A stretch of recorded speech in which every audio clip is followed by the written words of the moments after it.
여러분, 그 세상에 가장 허무한 것이 뭘까요? 허무라는 단어를 들으실 때 뭐가 제일 먼저 떠오르실지 모르겠습니다. 허무한 거. 세상에 참 허무한 거 많죠. 뭔가 있었던 것 같은데 실상은 없는 거였어요.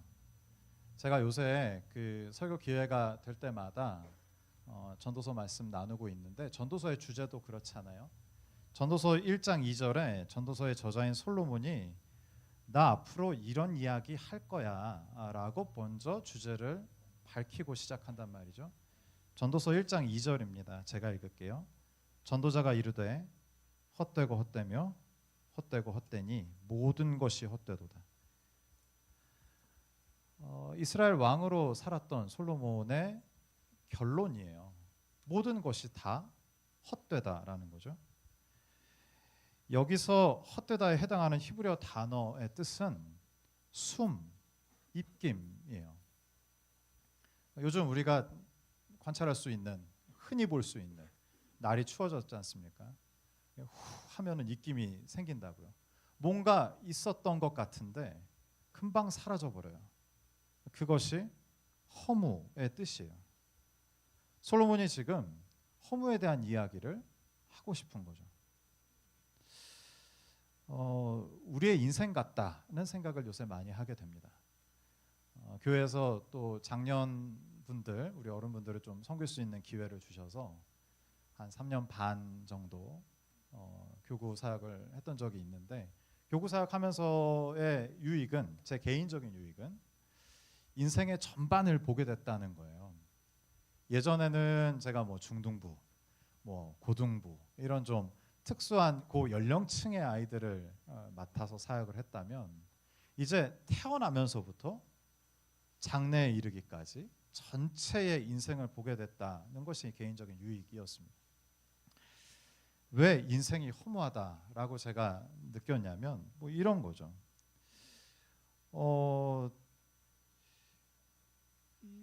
우리가 10대에서 20대 뭘로 시간을 제일 많이 보내요? 공부라고 할 수 있지만 저는 공부가 아닌 것 같아요. 입시 전 과정을 준비하는 그 시간들로 보내요. 그렇게 막 파묻혀 있는 아이들 보면서 막 위로도 하고, 또 부모님 입장에서는 얼마나 그 아이들이 안타까우시겠어요. 그래서 격려도 하고 이제 그렇게 지냈어요. 근데 그 아이가 이제 입학, 대학을 간단 말이에요. 성인이 됐어요. 그러면 뭔가 주체적인 삶, 이제부터는 내가 생각한 삶이 펼쳐질 줄 알았는데, 그 다음부터 계속 짐이 주어져요. 취업, 진급, 이직, 결혼, 뭐 끝도 없어요. 그러면 이제 취업이 제일 어려운 큰 관문이니까 취업하면은 좀 한시름 놓겠지. 그 뒤로부터 한 10년, 20년, 30년 일에 파묻혀 살아요. 우리나라처럼 노동 강도가 강한 나라에서 살아남기 어렵습니다. 일에 몰입하지 않으면 또 불안해요. 남들은 열심히 일하는데 나만 여유를 갖기가 쉽지 않은 거죠. 그렇게 해갖고 50세 뭐 그 전후가 되면은 어떤 일이 벌어지는 줄 아세요? 어디에서든 안 껴줘요. 그래서 자기 자리를 찾지 못해서 이제 인생 후반전, 인생 2막을 준비합니다, 목사님. 그러면서 자신의 인생 2막을 계획하고 그렇게 살아가시는 분들이 계시다는 거죠. 50세 이후는 다 그러신 것 같아요. 걱정이 많죠.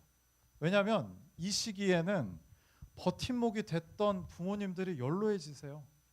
그러면 부모님도 돌봐야 되고, 또 결혼해서 아이가 있다 그러면 아이들이 가만히 있나요? 엄청난 요구들을 해내요. 그것을 감당하기에 급급한 거죠. 힘을 내고 힘을 내서 살아요. 의미를 찾으려고, 감사하려고, 기쁨을 찾으려고, 평안을 찾으려고 애쓰면서 살아요. 그러다가 이제 힘이 빠지면 전화가 와요. 장례가 났어요. 목사님 와서 예배 인도해 주세요. 그렇게 주님께 가요. 그런 일련의 인생의 전반을 이렇게 볼 때 너무 짧은 거죠. 70년, 80년, 90년. 요새 장례식 가면은 70세에 장례 났다 그러면 아유 너무 빨리 돌아가셨네 막 이래요. 그런데 7, 80, 뭐 90세 뭐 이게 되게 긴 것 같지만 길지 않단 말이죠.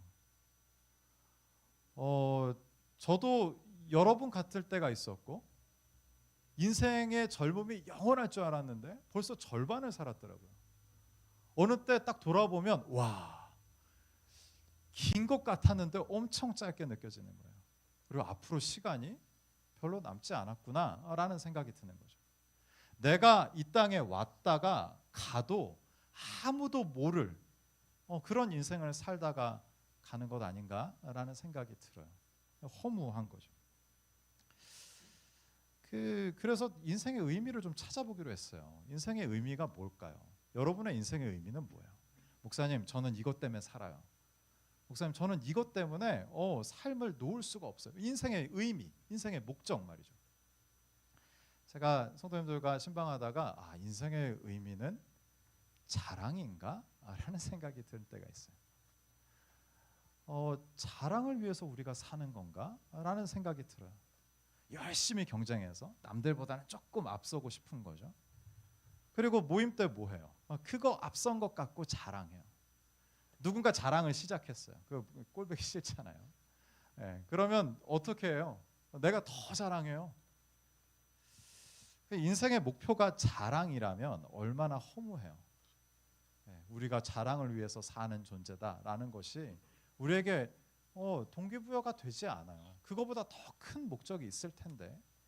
근데 태어나면서 장래에 이르기까지 이 모든 인생의 모습들을 보면 어떤 단면을 보면요, 참 허무하다라는 생각이 든단 말이죠. 우리가 분당우리 교회에 있으니까 담임 목사님 설교를 들으면서 신앙생활을 하고 있어요.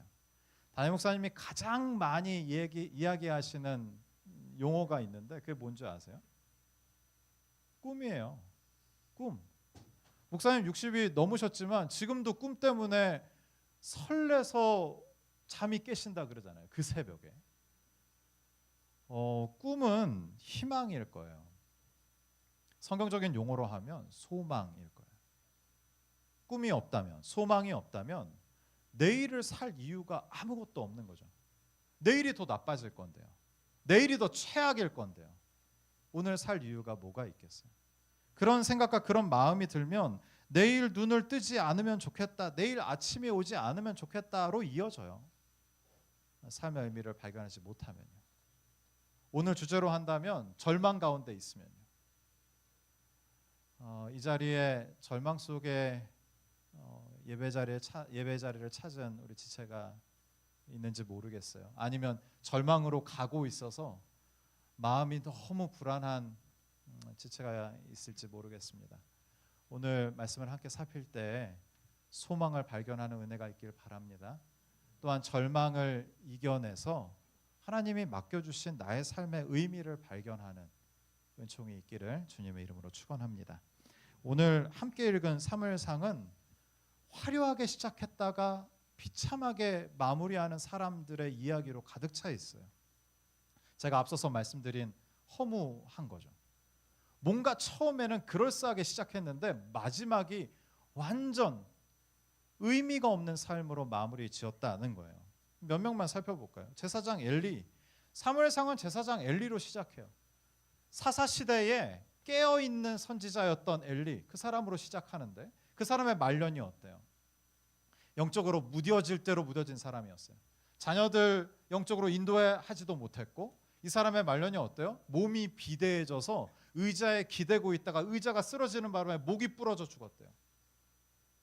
그 뒤를 잇는 사무엘은요, 처음에는 하나님의 세미한 음성도 들었던 사람이에요. 사무엘아 사무엘아 하는 그 음성을 듣고 반응했던 사람이 사무엘이란 말이죠. 근데 사무엘의 말년은 어때요? 엘리와 별반 다르지 않아요. 자녀들을 그렇게 교육시키지 못했어요. 자녀들은 더 힘든 일들, 죄악된 일들을 하고 있고 아무런 손을 쓸 수 없는 사무엘의 모습을 보게 돼요. 한 명 더요. 사울왕은요. 외모가 준수했대요. 아주 잘생긴 사람이었어요. 거기에다 겸손까지 해요. 하나님의 말씀을 잘 지키려고 했던 왕이었어요. 모두가 왕을 요구했고 그런 왕이 진짜 등장한 거예요. 누가 보더라도 이 사람은 우리의 왕이다 인정할 수밖에 없는 그 사람이었는데 말년은 어때요? 자신의 라이벌도 아니죠. 실제 라이벌이라고 하면은 자기 아들 요나단의 라이벌이었어야 될 거예요. 다윗을 시기 질투해서 그 사람을 죽이려고 했고 마지막에는 하나님의 말씀에 전혀 멀리 떠나버려서 전쟁터에서 자살로 생을 마감하는 인물이었다고. 그러니까 사무엘상에 등장하는 모든 인물은 처음에는 그럴듯하게 시작했으나 마지막이 좋지 않은 인물들로 가득 차 있다라는 거죠. 오늘 본문의 흐름을 이렇게 세 가지 주제로 좀 살피면 좋겠어요. 첫 번째는 사무엘상은 절망하고 또 절망하는 우리에게 주신 말씀이다라는 거죠. 오늘 우리에게 주어진 이 말씀 말이죠. 두 번째는 절망의 원인은 결핍이다고 성경은 진단해요. 마지막이요. 결핍의 해결은 허세와 자랑이 아닌 은혜다. 이런 세 가지 주제로 오늘 본문을 좀 살피려고 합니다. 오늘 본문 사무엘상은 절망하고 또 절망하는 우리에게 주신 말씀이에요. 이 배경을 알 필요가 있어요. 사무엘상 1장 1절을 함께 보겠습니다. 같이 한번 읽을까요? 사무엘상 1장 1절 시작. 에브라임 산지 라마다임 소빔에 에브라임 사람 엘가나라 하는 사람이 있었으니 그는 여로함의 아들이요 엘리후의 손자요 도우의 증손이요 숲의 현손이더라. 이 일이 사무엘상 1장 1절이 이 사건들의 배경이 되거든요. 이 일이 어디에서 일어났다고 말합니까? 에브라임 산지요. 누가 등장해요? 엘가나라는 사람이 등장합니다. 이 정보 말고도 이 이야기를 듣고 있는 1차 독자 혹은 청자 그들의 마음의 심리 상태를 짐작할 수 있어요. 한번 들어보세요. 옛날에는 우리에게 지금은 다 성경이 있지만 예전에는 이런 기록된 성경이 없었기 때문에 이런 이 모임의 대표가 나와서 두루마리를 싹 펼쳐요. 그러면 그 말씀을 읽어주는 거죠. 읽어주면 그때야 비로소 하나님의 말씀을 듣는 거예요. 유일한 하나님의 말씀을 듣는 시간. 그래서 그날도 사람들이 모인 거예요. 우리처럼. 그래서 두루마리를 펼쳐서 사람이 읽기 시작한 거죠. 사무엘상 1장 1절을요. 근데 첫 글자가 뭐예요? 에브라임 산지인 거예요. 에브라임 산지라는 말을 듣고 1차 청자들이 이런 반응이었던 거예요. 에브라임 산지? 왜 에브라임 산지야? 에브라임 산지에서 무슨 선한 일이 있을 수 있어? 라고 반응하기 시작했던 거죠. 에브라임 산지, 역사적으로 에브라임 산지에서 아주 끔찍한 일이 일어났어요. 사사기 19장 1절입니다. 제가 읽을게요. 이스라엘의 왕이 없을 그때에 에브라임 산지 구석에 거류하는 어떤 레위 사람이 유다 베들레헴에서 첩을 맞이하였더니 그 사사기 시그니처 표현이 있잖아요. 이스라엘의 왕이 없을 그때에 에로 시작해요. 사사기 19장 1절은요. 누가 등장합니까? 거류하는 레위인이 첩을 맞이했다라고 시작해요. 이 기록부터가 조금 이상해요. 레위인이 첩을 맞이했다.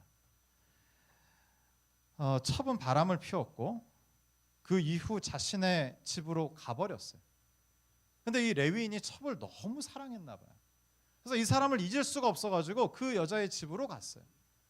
가서 지내는 와중에 기브아 성읍 불량배들과 시비가 붙었어요. 결론적으로 자신의 첩이 그 불량배들에게 죽게 돼요. 레위인이 화가 많이 났겠죠. 그래서 이 사람이 한 행동이 있는데 너무 잔인합니다. 자신의 그 첩의 시신을 12토막 내는 거예요.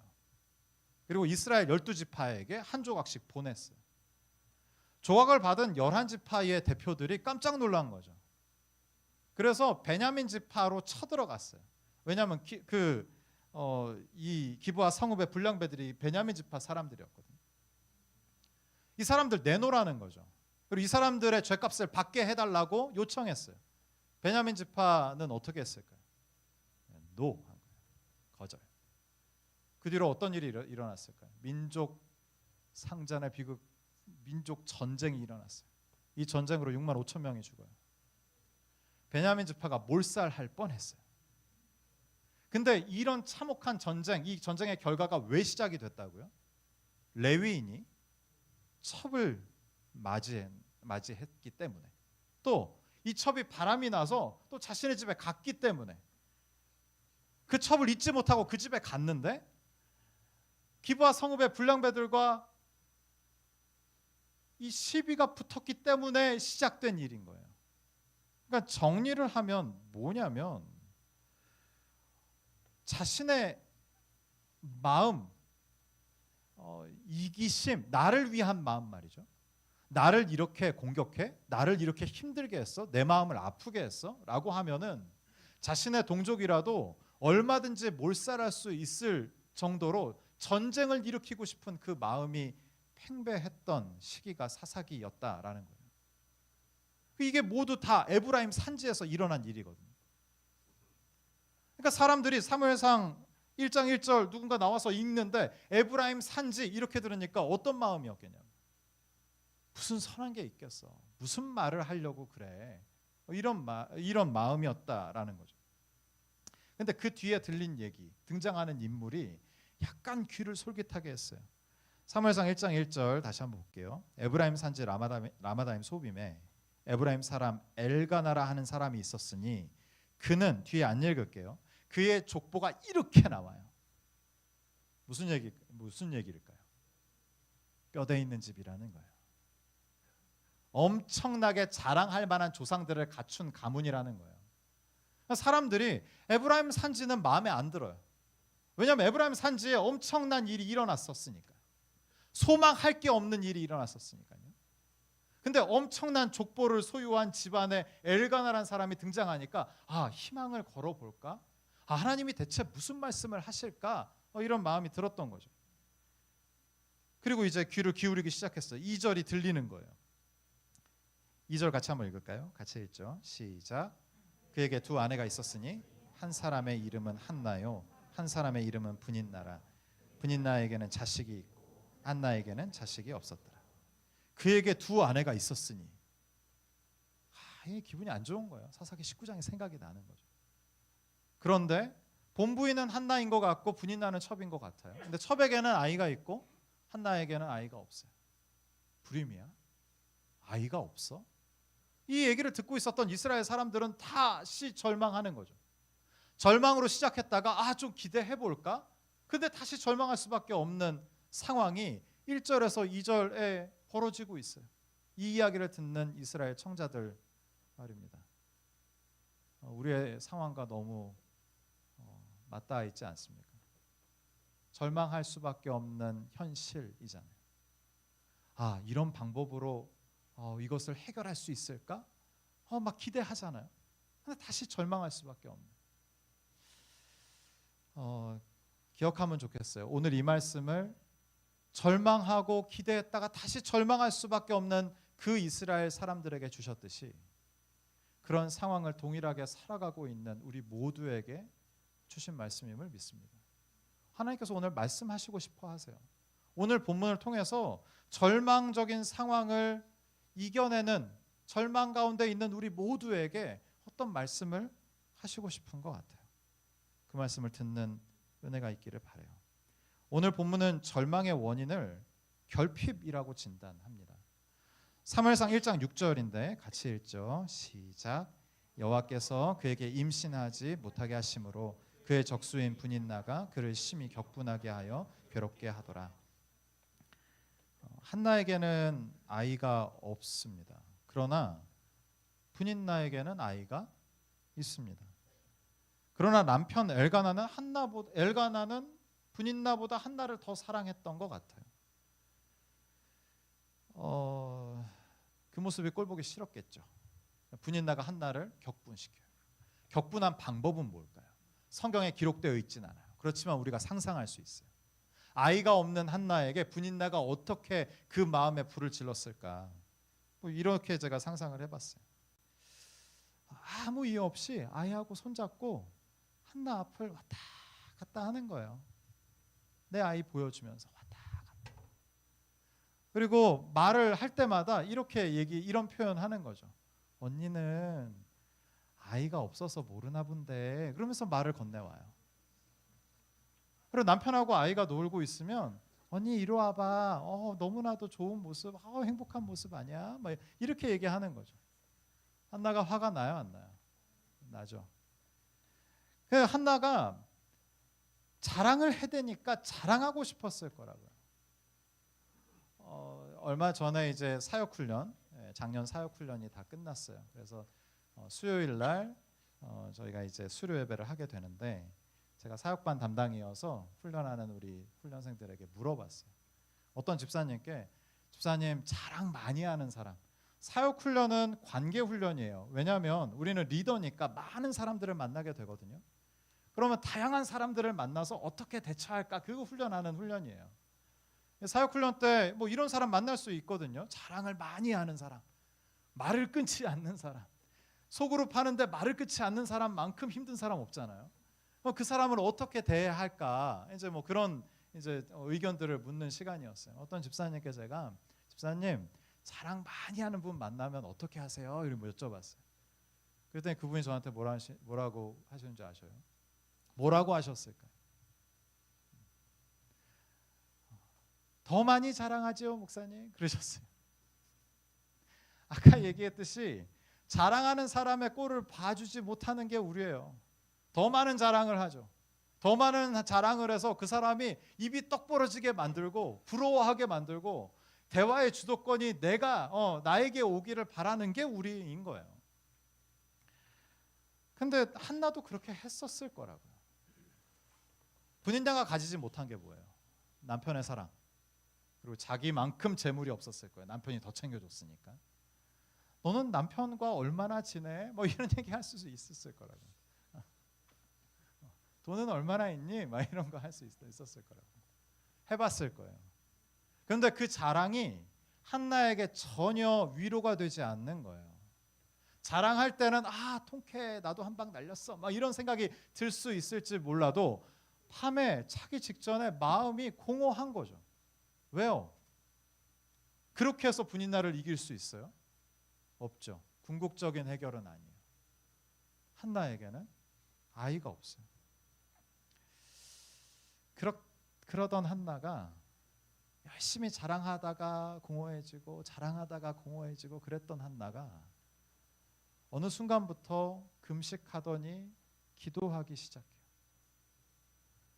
한나는 그것을 알았던 것 같아요. 저는 이것을 믿음이라고 표현하고 싶은데 나의 이 결핍이 고통이라 그랬잖아요. 이 결핍을 해결해 줄 수 있는 분은 하나님밖에 없겠구나라고 생각이 든 거예요. 그래서 한나가 기도하기 시작한다는 거죠. 여러분, 결핍은 마주하기 싫고 힘든 것이지만 주님을 찾게 하는 계기가 될 수 있어요. 우리에게 한나와 같은 믿음, 하나님은 하실 수 있다는 믿음이 우리에게 있다면 결핍의 순간에 다른 방법 찾지 않고 하나님을 찾게 될 거예요. 한나처럼 말이죠. 그러한 은총이 우리 일청년부 모든 지체들에게 있기를 주님의 이름으로 축원합니다. 사실 한나의 고통은 아이가 없는 고통이 맞아요. 근데 또 아니에요. 그 당시에는 하나님의 복을 받았다라는 증표가 몇 가지가 있었는데 대표적으로 3개예요. 부유한 것, 자녀가 많은 것, 오래 사는 것. 이게 증거잖아요. 그러니까 그게 나타나면 하나님의 복을 받은 거야. 이렇게 확인하는 거지. 이게 없으면 하나님이 사랑하시지 않는 거야, 돌보시지 않는 거야. 이렇게 역으로 가는 건 아니에요. 근데 사람들의 모든 죄성을 가진 사람들이 이게 나타나지 않으면 이렇게 생각하고 싶은 본능이 있는 거죠. 한나도 그 당시에 그 문화에 있었기 때문에 아이가 없는 한나는 하나님이 돌보시지 않는 자라는 낙인이 찍혀 있었던 거예요. 아이가 없는 것도 서러운데 어떤 사람이 와서 그냥 힐끗 보고 가요. 그럼 한나의 마음이 무너지는 거예요. 저 사람 나에 대해서 뭐라고 생각했을까? 무슨 생각을 하고 지나간 거지? 이스라엘 백성이지만 너는 하나님의 인도함과 보호하심을 못 받고 있구나 라고 지나간 것 아닐까라는 생각 때문에 마음이 무너지는 거예요. 한나가 그래서 기도하기 시작해요. 아이를 달라는 것으로 시작했을 거예요. 그런데 아이를 달라는 것에 멈추지 않고 하나님이 나를 사랑하시고 내가 하나님의 자녀된 것을 확신할 수 있도록 해주세요 라는 기도로 확장되고 있었어요. 우리가 다 알잖아요. 한나의 이 상황을. 한나가 아이를 낳게 되고 또 그 아이를 통해서 하나님이 원하시는 사무엘이 이 땅에 태어났어요. 그리고 그 사무엘이 이스라엘 백성들을 인도해 가는 이 모든 역사의 시작, 믿음의 기도를 드리고 하나님께 요청했던 이 한나로부터 회복이 시작이 되는 거예요. 아까 절망으로부터 희망을 했다가 다시 절망으로 갔는데 한나의 기도, 엘가나가 아니라 뼈대와 가문이 튼튼한 아주 기대할 만한 그런 한 사람 엘가나가 아니라 아이가 없는 한 여인으로부터 하나님의 역사가 시작이 됐다라고 사무엘상은 시작하고 있는 거예요. 우리가 그 결말을 다 알고 있지 않습니까? 하나님께 기도했더니 한나의 마음에 더 이상 걱정과 근심과 절망이 사라졌어요. 당장 아이가 생긴 것도 아니에요. 그렇지만 결핍이 사라진 거예요. 놀랍고 신기한 일이죠. 이번 작년 제자훈련 사역훈련 수료식에 저희가 이제 짤막한 이제 간증을 요청했어요. 모든 훈련생들에게. 그래서 다 126분 이제 간증 다 받아서 간증집을 드리기로 했어요. 제가 126분 간증을 다 이렇게 보는데 한 분의 내용이 이렇게 눈길을 사로잡더라고요.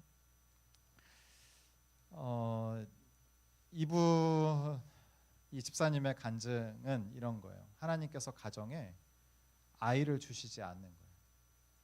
그 일로 눈물이 많이 났었대요.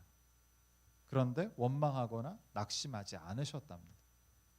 훈련 과정의 고통에는 뜻이 있다는 오카넴 목사님의 책이 은혜가 되었다고 쓰셨어요. 그리고 지금 고등부 섬기고 계시거든요. 하나님께서 이 고등부 아들 딸들을 주셔서 그들을 섬기며 살아간다고 담담하게 적으신 간증 글이 있어요. 제가 이 글을 읽으면서 마음이 너무 아프기도 하고 막 울렁거리더라고요. 그 이유를 생각해 보면 하나님께 그렇게 이야기하기까지 집사님이 보내신 시간이 어땠을까라는 생각 때문이었어요. 처절한 시간이 쌓이고 쌓여서 나오는 고백이에요. 담담하게 쓰셨지만 얼마나 힘겹고 어려운 시간을 보내셨을까 짐작하게 하는 글들이었어요. 자, 이 집사님은 알거든요.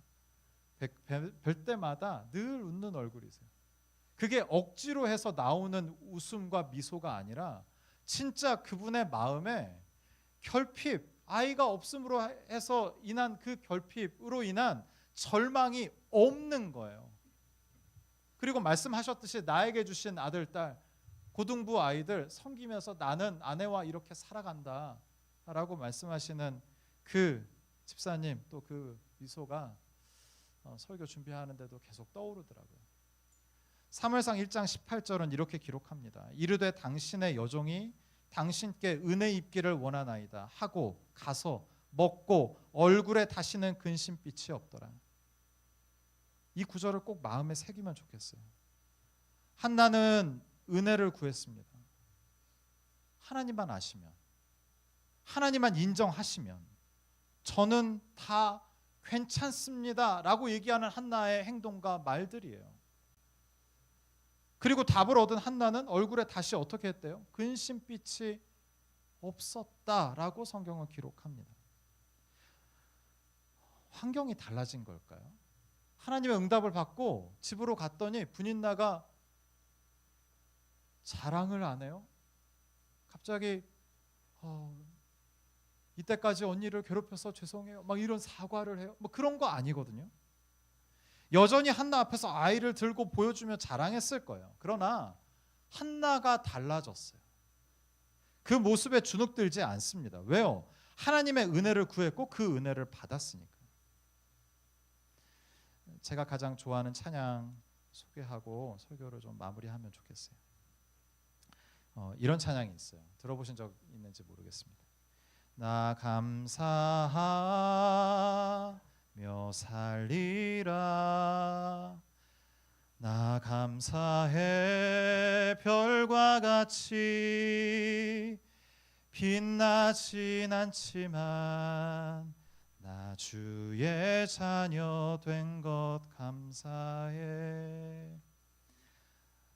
제가 이 찬양을 어디서 들었냐면 25살에 신학을 하겠다고 총신대학교를 갔어요.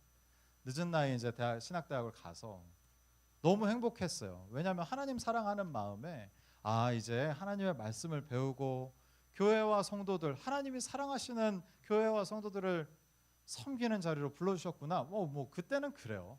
그 막 신입생들 다 감격 속에 있거든요. 저도 그렇게 있었어요.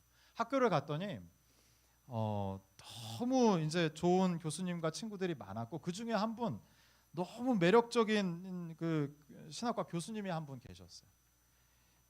남자분이신데 아주 새침하시고 시크하신 철학을 가르치시는 교수님이셨어요. 그래서 그분 개설하는 강좌가 있으면 다 수강해서 들었고 또 뭐 요새는 그런지 모르겠습니다. 이제 교탁 있으면 이제 그 강의 전에 음료수 갖다 놓고 끝나면 또 갖다 놓고. 저희 어머니 지금도 약국하시거든요. 그래서 어머니께 여쭤봐요. 요새 나온 좋은 약 뭐 있냐고. 그래서 추천 받아서 사서 뭐 이렇게 갖다 드리고. 그래서 교수님께 좀 잘 보이고 싶었던 거예요. 좀 친하게 지내고 싶었던 거죠. 근데 어느 날 이제 저희 선배, 학과 선배하고 저하고 교수님을 찾아뵙고 이제 말씀을 나눌 기회가 있었어요. 근데 그때 이제 선배가 좀 어려운 일이 있었고 긴급하게 막 좀 상의 드릴 일이 있어서 1시간 남짓 이렇게 찾아뵙고 말씀 나눈 것 같은데 거의 이제 선배 쪽으로 몸을 이렇게 하고 선배를 집중해서 한 55분을 얘기하신 것 같아요. 마지막에 이제 저도 있으니까 이제 이게 저한테 말을 건네셨는데 제가 첫 마디에 마음이 쿵 내려앉았어요. 첫 마디가 뭐였냐면 너는 이름이 뭐였더라? 이랬어요. 그 뒤로부터 이렇게 교수님을 보기가 좀 어려운 거예요. 제가 보기가 싫어. 그래서 과목은 수강은 했으니 가서는 앞에 보지도 않고 필기만 하고 있고 복도에서 마주쳐도 막 이렇게 막 빨리빨리 지나가고 막 했어요. 저희는 신학대학교니까 매일마다 이제 예배가 있습니다. 그날 예배를 들어갔는데 저희 학교 남성 중창단이 나와서 이 찬양을 하는 거예요. 가사가 막 이렇게 앞에 뜨고요. 아까 불러드렸듯이 이런 가사예요. 나 감사하며 살리라. 나 감사의 별과 같이 빛나지 않지만 나 주의 자녀 된 것 감사해.